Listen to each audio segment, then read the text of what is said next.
Lai visiem jauka, svētīga diena, mīļie draugi! Es gribēju mazliet par garīgumu.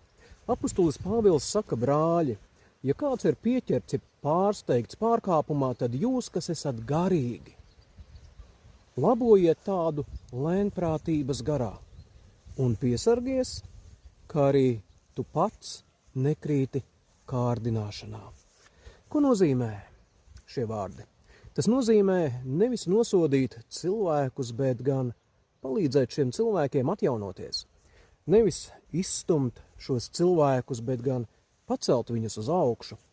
Nenicināt šos cilvēkus, bet ar tādu ļoti lielu līdzjūtību, iejūtību, žēlastību vest šos cilvēkus atpakaļ pie Kristus, pie Dieva. Garīgs cilvēks nav tas, kas kaut kur lidinās vai plivinās kādos augstumos virs citiem cilvēkiem, bet gan tas, kurš maksimāli līdzinās Jēzum, tajā pazemībā, mīlestībā un piedošanā, kāda mājoja Jēzu. Garīgums tie nav vārdi vien, bet tā ir pastiepta roka tam cilvēkam, kurš krīt vai varbūt jau ir pakritis. Garīgums tā arī nav bēgšana no realitātes, ka mēs cenšamies izvairīties no šīs dzīves skarbās realitātes, bet gan tieši pretēji.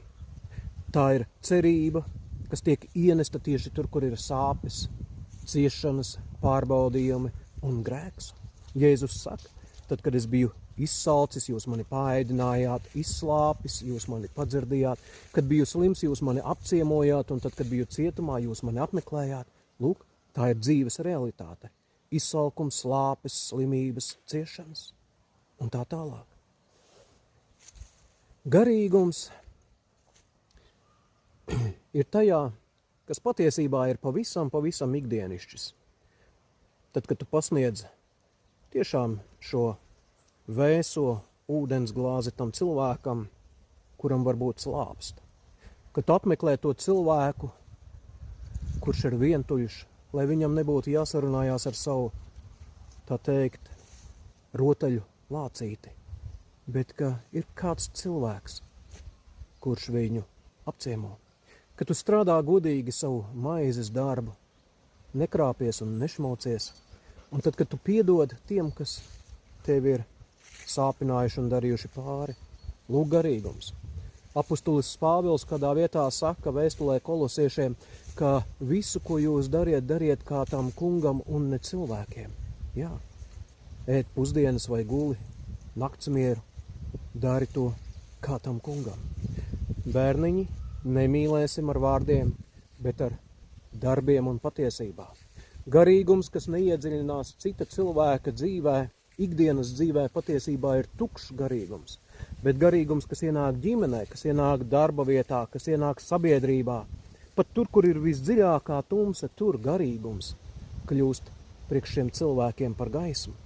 Tāpēc būt garīgam Kristu Jēzu nekad nav bezjēdzīgi.